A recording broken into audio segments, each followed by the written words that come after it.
Hello, everyone, and welcome back to another episode of RE Radar. This is season 2, episode 2, and once again, I am your host and realtor, Nathan Mathisen. And what RE Radar, of course, is all about is education and helping to bring different unique voices for you guys listening and watching to help you guys out in understanding real estate, because it's more than just a real estate agent that will be a part of your real estate journey. And so today, that different voice that I've brought in is Kellen Larsen. Kellen is a financial advisor for Northwestern Mutual.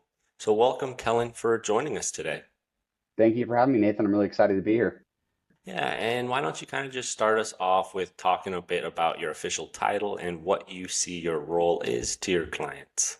Yeah, totally. So, like as you said, my role, or sorry, my title is financial advisor. I also like to use the term financial planner, but I see my role more as like a financial consultant or a financial architect, which is kind of ironic because we'll be talking about first-time home buying today.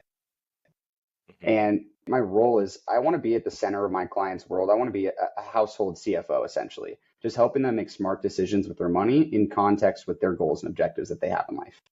And so when I meet with somebody, I just want to wrap my arms around all the moving pieces in their picture, help them organize it into a tangible structure in context with their personal, professional, and financial goals, and really just help design and build the life that they've always dreamed of.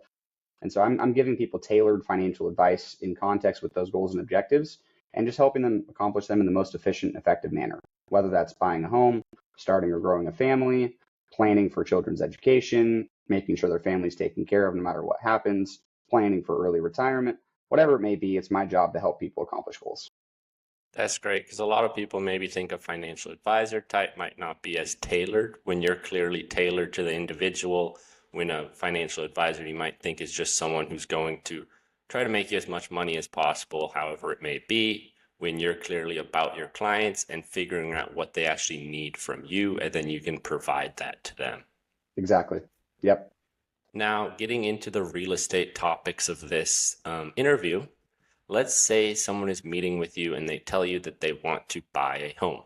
What would kind of be the next steps that you guide them through on that journey? Yeah, so I mean, the first step would be identifying goals and objectives. Like that's always the first step is we need to know where we want to be headed to give good tailored advice. But after we accomplish or after we find out what those goals and objectives are, the first thing is really just determining how much money do we have coming in each month? How much money do we have to have going out each month for fixed expenses? Like what's the non-negotiables? And then what's left over after those non-negotiable expenses? And that amount of money that's left over each month is what I call the trade-off pool. And that trade-off pool can either go towards debt pay down, savings, investment, future you, or it can be spent on discretionary spending. When I'm meeting with somebody, it's up for them to decide what they want to save, what they want to invest, what they want to put towards debt, and what they want to spend on discretionary. It's not my job to tell them that, but it is my job to give them advice on what they should be doing with the amount that they want to put towards the future financial self. And I'll tell you, like, if you want to purchase a home, I'll tell you how much you need to be saving, how much you should have saved for purchasing the home that you want, because it's always, once again, tailored. Like, it's never going to be the same amount for each person because it depends on what that home value that you want is and how much you already have saved and et cetera. But then ultimately, we'd want to determine what the expected monthly mortgage payment would be for what you want versus what your current rent is. And then we can determine, like, how much are fixed expenses going to increase just off the bat from going from renting to owning. That's not including, factoring any repairs, renovations, emergencies, furnishing, et cetera. But at least just baseline fixed expenses. We want to determine how much those are going to increase and how much we'll have left over after that. And if you can't accomplish your goals or live the current life that you want to live today while purchasing that home that you desire, I'll be the first one to tell you that, some decisions and sacrifices may need to be made if nothing else changes.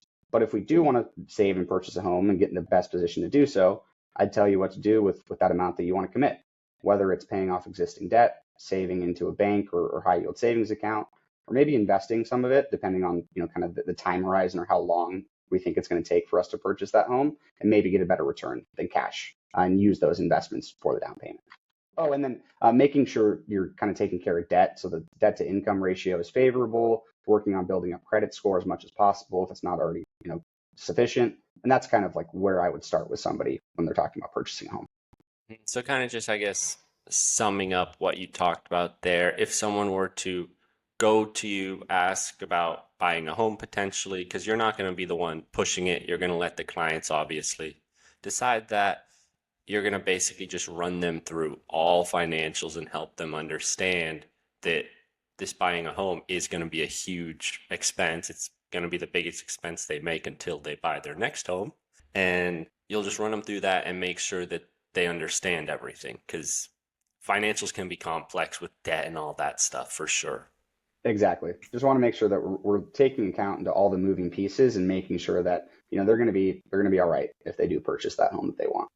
hmm And talking about kind of the financial commitment of a home, what are kind of the three most important things you think people have to realize about that financial side of buying a home, actually?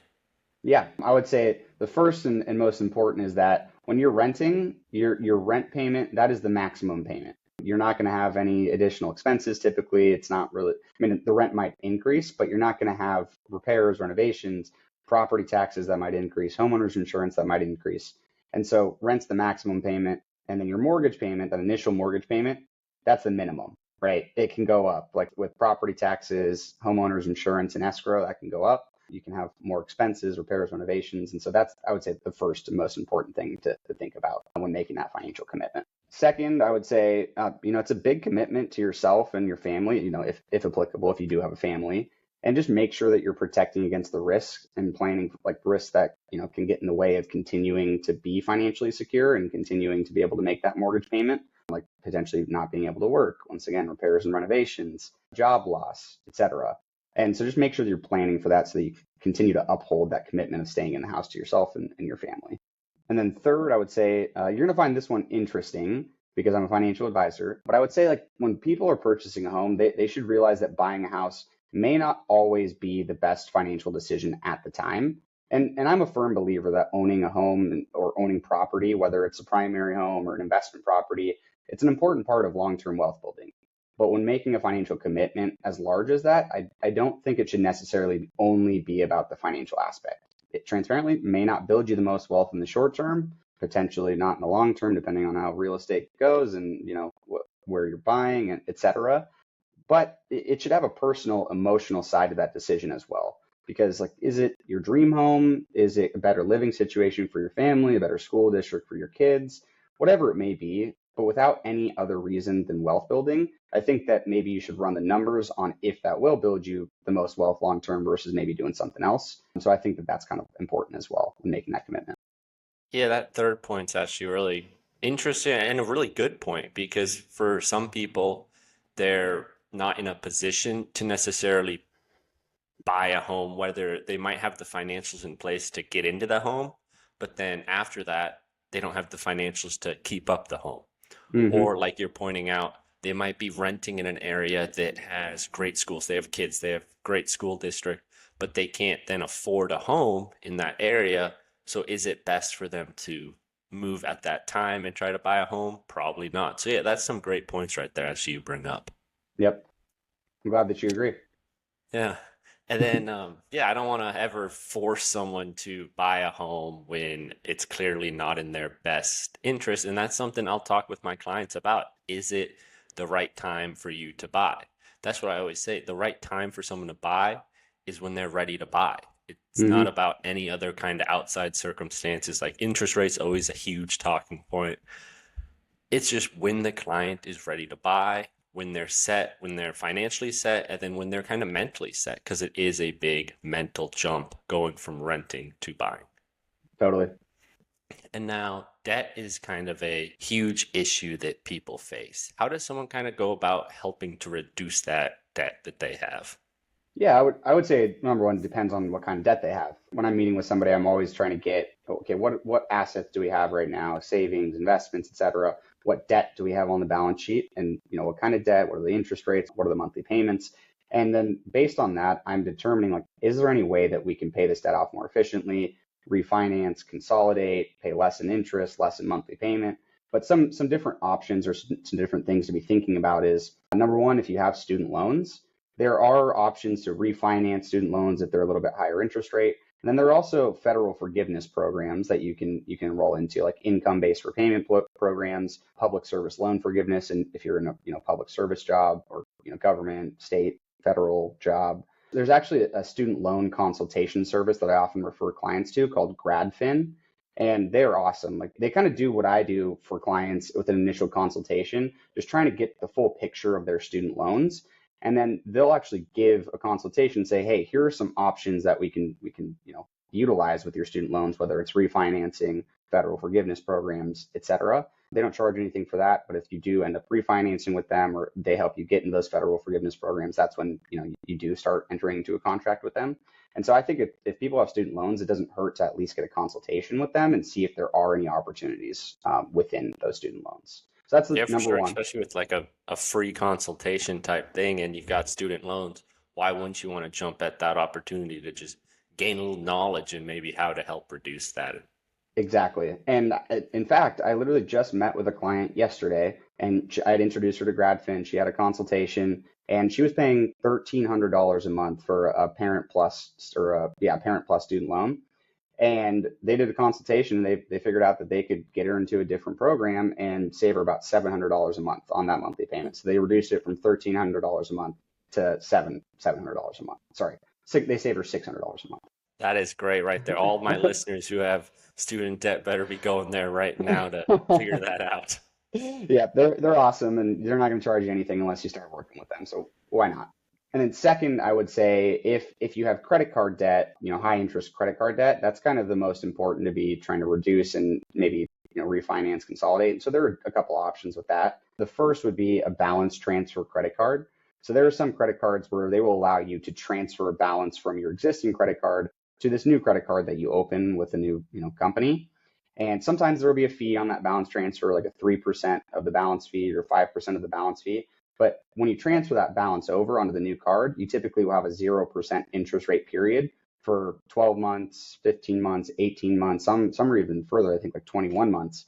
And so that can be a really good opportunity where if you do have, a little bit of cash up front in your pocket to pay that balance transfer fee, which, isn't incredibly large when it's compared to the interest rate of the credit card of, let's say, 20 to 25%, you can then have 0% interest on that balance for 12 to 21 months. And that can help you, make those payments a lot easier without increasing your debt from interest. So I would say that's a good option to pursue when it comes to credit card debt. And then I would say the next best thing for reducing credit card debt or kind of doing something else with that would be just taking out a personal loan for debt consolidation. So typically you can get a personal loan for a lower interest rate than you would on a credit card. And so you can get a personal loan to pay off those credit card balances. So essentially you're just moving the debt from credit cards to a personal loan with a lower interest rate. Obviously make sure that interest rate is lower, make sure it's a better situation for you when you're doing that, but it can be a good option to pay a little bit less in interest and maybe even a lower monthly payment on that credit card debt. I've never actually heard of the transferring credit card debt to a different credit card before. I've never heard of that. And that's why I'm here. I'm here to Yeah, get people to know things and exactly. give people advice. And then when it comes to just the concept of paying off debt and how you should go about that, I would say there are two ways to go about that. And maybe people have heard about these before, but there's the avalanche method and the snowball method. And so one of them is more on the mathematical statistical side. One is more on like the emotional psychological side. So the avalanche method is the method where you pay off the highest interest rate debt first. So even if it's the lowest balance interest rate, or sorry, the lowest balance debt that you have, you want to focus as much of your free cash flow towards that highest interest debt and pay the minimum payments on the other debt that you have. And that is the mathematical statistical side where you will pay the least in interest when you're paying off your debt with the highest interest rate first. At the same time, some people are more on like the emotional psychological side of financial planning. I would say there's two sides. There's once again emotional, financial, mathematical, statistical. And if you're more on like the emotional side of financial planning, the snowball method might be better for you. And that's where you pay off the lowest balance debts first, regardless of the interest rate. So some people, when they see themselves paying off the lowest balance debt first, and they're kind of snowballing to the higher debt, it can help them like be more motivated and continue to pay off that debt and put more cash flow towards it. And so there's two different methods there, and I would say choose whichever is best for you. And obviously, if you're trying to pay off debt, focus as much of your free cash flow in that trade-off pool that I talked about towards as possible. Some great ideas right there with how to get rid of debt. And now let's say your client's done that. You've talked with your client, you did the first kind of home intro talk about financials, talking about that, if it's the right time for buying. You talked them through getting rid of their debt potentially. They got rid of that or lowered it at least to an amount, and now they bought the home. Mhm. What would you kind of recommend for your clients after purchasing a home? Yeah, I would say it's important to like I talked about earlier, it's important to make sure that you're planning for emergencies, protecting against certain risks. And so first and foremost, I would say you want to have an emergency fund of, 6 months of expenses if possible, in case there's an emergency with the home that you need to put some money towards, in case you lose your job, in case you can't work for a certain amount of time. So I'd say you should have a 6-month emergency fund, especially if you have family and children, and especially if you're the sole provider for the home. That would be the first thing. Second thing when it comes to protecting against risks is not a fun conversation. I don't like talking about insurance, but life insurance, disability insurance are extremely important because now you do have this liability over your head. It's important to make sure that you can make that mortgage payment, or your family can make that mortgage payment if something happens to you. So life insurance, first and foremost, is just if you pass away, somebody gets money, or an organization that you care about gets money. In this scenario, you'd want life insurance to provide for your family, make sure that they can pay off that mortgage or make the mortgage payments in case something happens to you. And then disability insurance, not a fun word, disability, but a lot more common than people think about. 25% of people will have a long-term disability before age 65. And so it's something that's important to protect against, because when you're working for an employer, even as like a W2 employee, and you have a disability insurance benefit through them, it's typically not going to cover all of your income. It's going to cover typically 50 to 66% of your salary, which wouldn't include bonuses, wouldn't include commissions, wouldn't include like restricted stock units if you're in tech and you get, stock equity awards. And so supplementing disability insurance that you have through your employer by getting an additional policy on top of it is often extremely important to make sure that you can continue making that mortgage payment, pay your bills, et cetera, if you can't work due to injury, illness, sickness, disease, et cetera. So those are like the risks that you want to protect against first. But some other things to think about, if you're doing like house hacking or you're doing Airbnb, you want to make sure that you're getting umbrella insurance for liability purposes. If you need to furnish the home when you move into it, ideally you want to go to the credit card last for that. I know it may not be possible for some people to furnish without, going into debt, credit card debt or other debt, but we want to stay away from it as much as possible. And there may be options where you can get like a loan for furnishing or appliances at 0% interest or a low interest rate, which obviously would be a much better option than using a credit card to pay for that. And home is likely going to be one of your most valuable assets. So just make sure that you're protecting yourself, which is the most valuable asset that you have, because you wouldn't be able to make those mortgage payments without earning that income. Oh, sorry, there's one more thing I forgot. If you don't already have a will in place when you purchase a home, you'd want to get a will created. Make sure that you have medical directive, power of attorney, where your assets are going to go if something happens to you, like that home. If you do already have a will, make sure you want to get that updated with the house put in the will. Yeah, those are great points, actually, making sure that the family is ready in case potentially if one of them is the main income earner, if something, God forbid, were to happen to that person, be in a position where they can keep up on those payments for the house and they don't have to instantly lose it. Yep, exactly. What are kind of some tips and tricks that you recommend your buyers for budgeting after buying a home?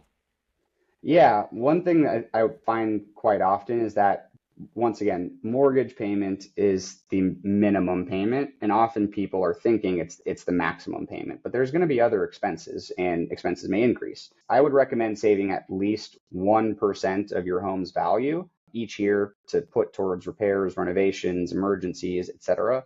But if you can, up to 2, 3, 4%, because you never know how large those expenses might be or what kind of renovations you might want to do.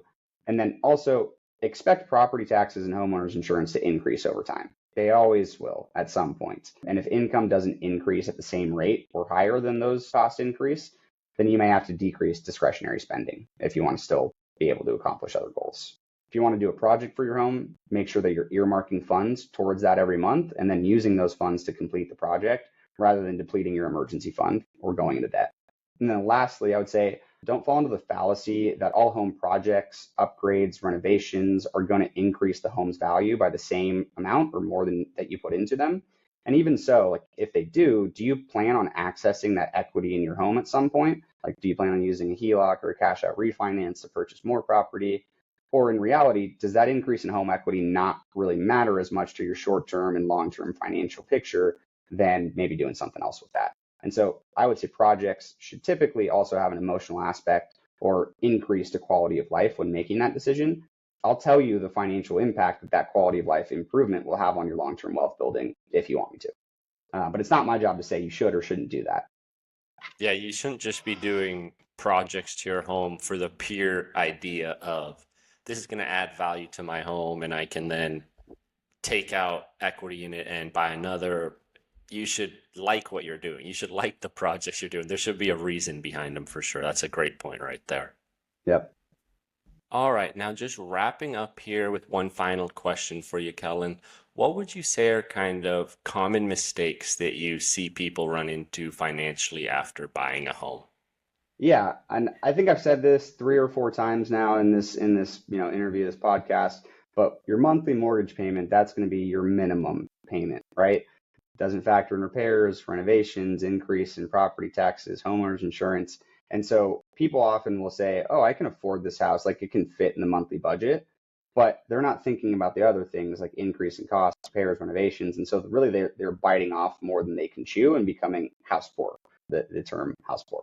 And I would say that's the most common mistake that I see is just kind of biting off more than they can chew.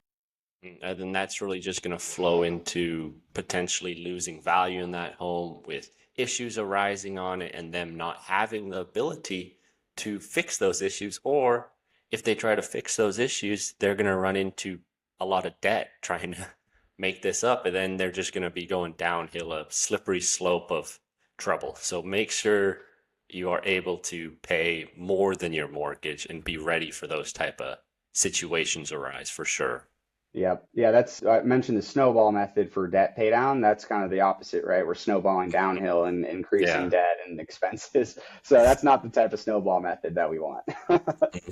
And then I would say, kind of in the same line of having or becoming house poor, biting off more than they can chew, is not being able to save or invest after they purchase the home, kind of detracting from their other financial goals just for the home purchase. I would say that's kind of same thing, but just expanding on that a little bit. One of the common mistakes that I see, and we've kind of talked about it already, but protecting against risks that may come about. So not getting the proper insurances or coverages, not having, sufficient emergency fund. And when something bad happens, like you get put out of work because of an injury, illness, job loss, repairs, renovations, you can't make the mortgage payment and the house gets foreclosed on. It happens all the time. And just, you want to make sure that you're protecting yourself and your family to make sure that you can continue upholding that commitment. Making these insurance payments for all this stuff sucks, but in the long run, it's going to be super beneficial to you if something were to arise where you then need that insurance company to come in because that'll save you big time. Yep. And nobody likes insurance. Like insurance isn't fun. It's not like nobody likes the idea of it, but it's there for a reason and it's important for a reason. And so you need to make sure that you're properly covered in all areas. And then I would say one of the next common mistakes that I see, once again, kind of not having an emergency fund, but loss of job or jobs for both, working partners after purchasing a home and not having that emergency fund because it was depleted for the down payment, closing costs, move-in, furnishing, etc. And then once again, not being able to make that mortgage payment and getting foreclosed on. And then I would say this is one that I've only seen once or twice, but not making sure that property taxes and homeowners insurance or HOA were escrowed into the mortgage payment and included in that. So imagine getting hit with a few extra $100 to $1,000+ of additional monthly fixed expenses that you assumed were just included in the mortgage, but weren't included in there. And so I would say, wrapping it up, that is why it's important to work with a highly qualified and trusted realtor and mortgage lender throughout the process, even if you don't believe that you need them, because they're going to be looking at all these things, making sure that everything is okay, making sure that you're in a good position. Like, it is important to work with qualified, trusted realtors and mortgage lenders when going through the home buying process. That's kind of what it comes down to is working with those qualified people every step of the way throughout the home because they're the experts in each step of the process. There's going to be multiple experts along the way, and you want all those experts in your corner for sure. Exactly. thank you so much for joining us today, Kellen. Thank you for having me, Nathan. It's been a pleasure, and I hope that people, learn something from this. I hope it helps them out when it comes to thinking about first-time home buying. And yeah, I'm happy to be a resource to anybody that needs it. Yeah, I mean, I thought that the information you provided was very insightful and very informative, so I'm sure everyone listening and watching will agree with that. So thank you everyone for tuning in to today's episode of RE Radar. Once again, I'm your host and realtor, Nathan Mathisen. And if you ever have any questions, feel free to reach out to me. And if not, I'll see you again in 2 weeks. Thanks for listening and thanks for watching.